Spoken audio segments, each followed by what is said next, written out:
오늘 누가복음 22장의 내용은요, 유월절 식사의 장면입니다. 예수님께서 십자가에 죽으시기 전에 유월절 식사하는 장면이 자세히 기록되어 있습니다. 우리가 생각하기에 유월절이 되었어요.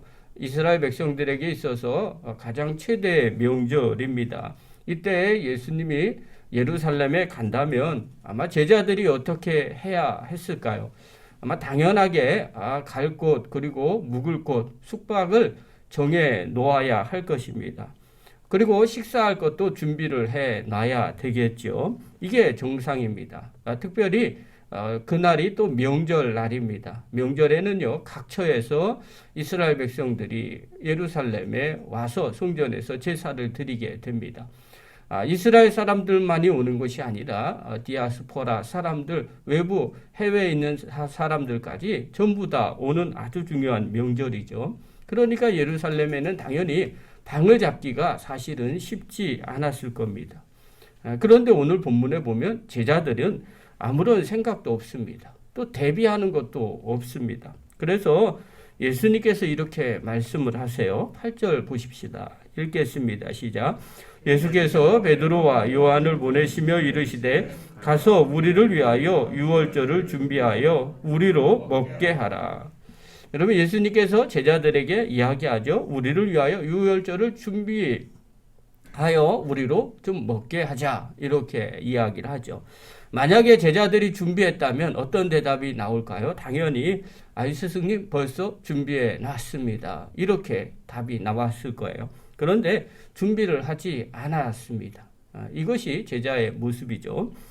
이들이 오히려 반문을 합니다. 9절 보십시오. 9절 읽겠습니다. 시작. 어찌하여 어디서 준비하시기를 원하시나이까? 그러니까 여자와 다시 물어보는 겁니다. 어디서 준비하기를 원하십니까? 그러니까 어디에서 준비하는지를 모르겠다는 겁니다. 그러니 좀 알려주십시오. 자, 예수님께서 구체적으로 손수 예비하신 곳을 말씀해 줍니다. 10절부터 13절입니다. 읽겠습니다. 시작.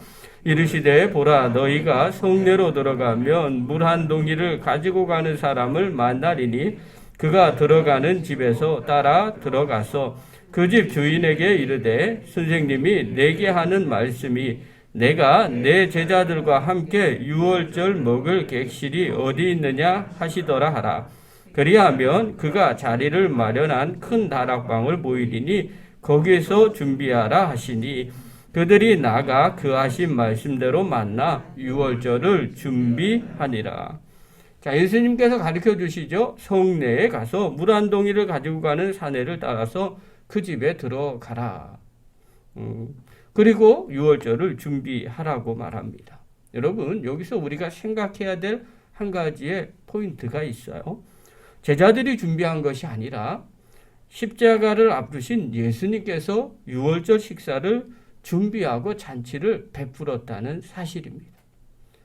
준비를 누가 하느냐가 정말 중요한 거죠. 여러분, 복음이라는 것이 이런 겁니다. 나는 아무것도 하지 않았는데 누군가가 나에게 무엇인가를 해 주었을 때 그것을 복음이라고 말합니다. 좋은 소식이죠.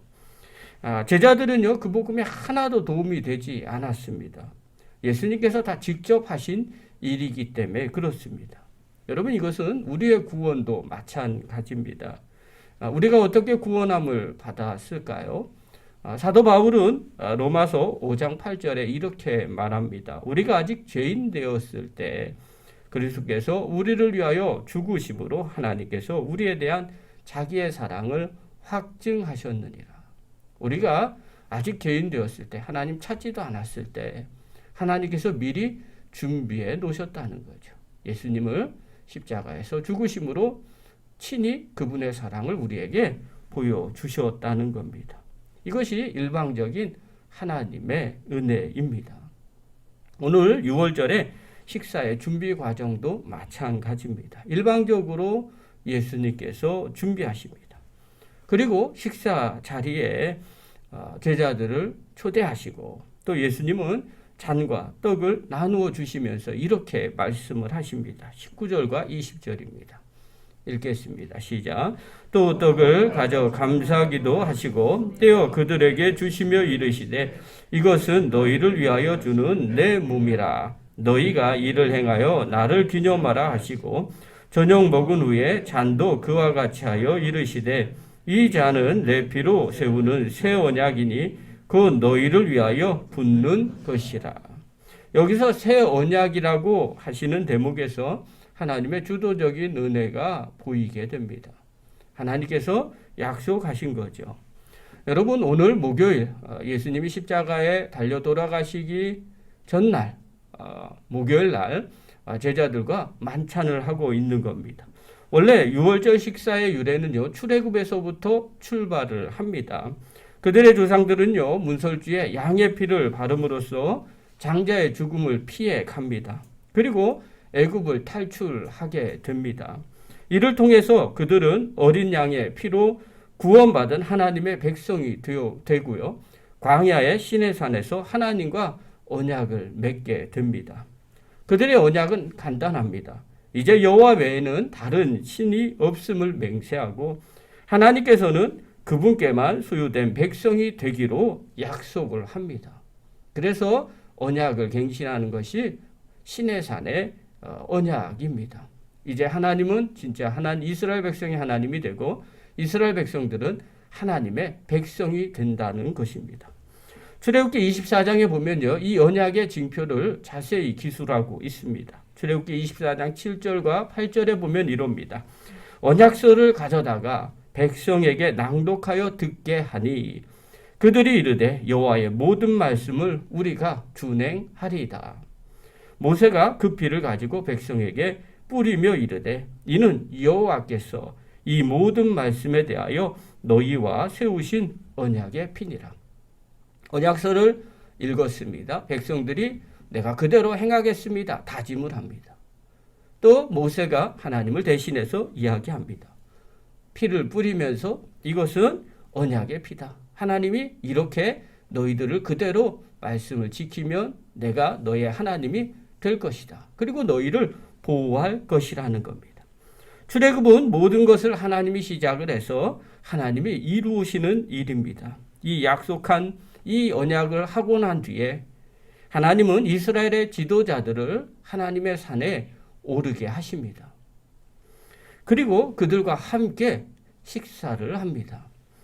출애굽기 24장 9절부터 11절에 보면요, 이 언약의 피로 뿌리고 난 뒤에 이렇게 얘기합니다. 모세와 아론과 나답과 아비후와 이스라엘 장로 70인이 올라가서 이스라엘의 하나님을 보니 그 발 아래에는 청옥을 편 듯하고 하늘같이 청명하더라.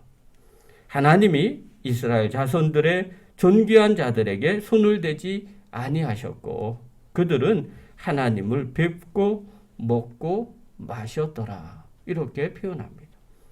왜 언약을 하고 난 뒤에 식사를 하셨을까요? 왜 하나님과 이스라엘의 지도자들이 하나님의 산에서 식사를 하셨을까요? 여러분, 이스라엘 백성들에게 있어서 식사는 그냥 먹는 것이 아닙니다. 이들에게서 있어서 식사는 화해의 자리입니다.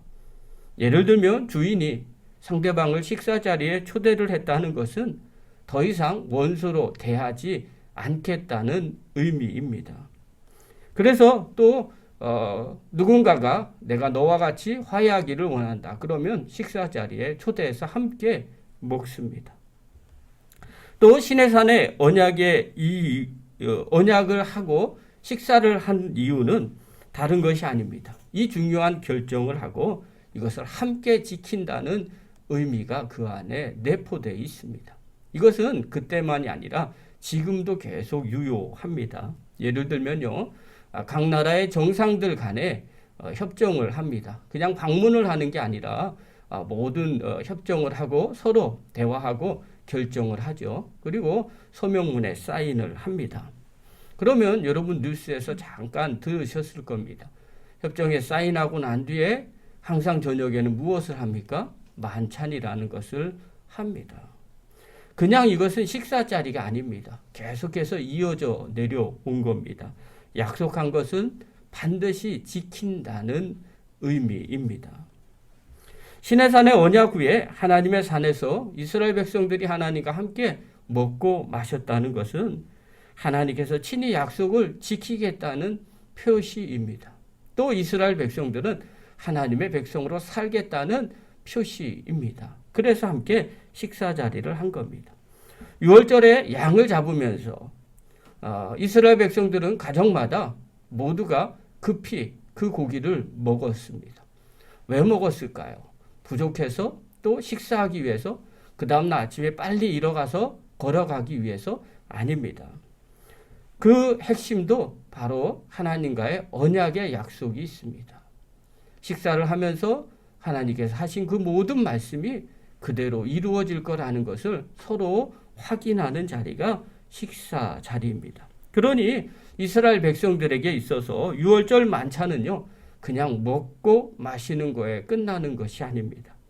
식사를 하면서 그들은 이런 생각을 합니다. 하나님께서 그때와 같이 오늘 우리도 지키고 보호하신다. 그 약속은 지금도 유효하다. 그 언약은 지금도 유효하다고 고백하는 시간이 바로 유월절 만찬의 식사 시간입니다.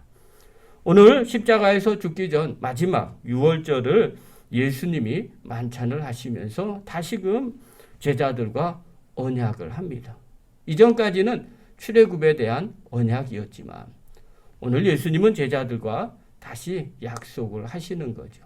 그리고 식사를 하는 겁니다. 출애굽할 때는 하나님께서 이스라엘 백성들을 회복시켜 주시고 출애굽시키시고 하나님의 자녀로 지키고 보호하셨다면 이제 내가 친히 내 몸과 피를 줌으로 너희들과 다시 언약을 맺고 회복시키시고 하나님 나라에 갈 때까지 지키고 보호하겠다라는 새 언약을 약속을 하십니다. 그리고 예수님 주도로 식사를 하고 있는 겁니다. 사랑하는 성도 여러분, 오늘 목요일 날 주님이 돌아가시기 전날 유월절 전날의 만찬은요, 그냥 식사가 아닙니다. 또 성만찬은요, 그냥 예식이 아닙니다. 이 성만찬은 예수님께서 친히 지키시고 함께 하시고 하나님 나라 들어갈 때까지 인도하고 보호하신다는 제자들과의 언약입니다. 그 언약은 오늘 지금도 유효합니다. 하나님 나라 들어가기 전까지 주님께서는 이 언약을 우리에게 지키라고 말씀하십니다. 우리가 이것을 아멘하고 받아들이고 이 성찬에 참여하면 주님이 우리를 지키시고 보호해 주십니다. 또 우리는 하나님 나라 자녀로 살아갈 다짐을 하게 되는 겁니다. 그러므로 이번 성찬을 통해서 주님이 지키시고 보호하시고 경험하심을 함께 누리시기를 바랍니다. 그리고 1년에 한 번씩 돌아오는 목요일 유월절 만찬이 아니고 늘 해마다 또 매주마다 돌아오는 주님과 함께하는 그 만찬의 언약이 다시금 회복되는 역사가 일어나길 바랍니다. 그래서 내 삶 가운데 다시 주님이 인도하시고 함께하시고 또 하나님이 주시는 약속을 날마다 누리는 믿음의 거룩한 종들 되기를 간절히 축원합니다.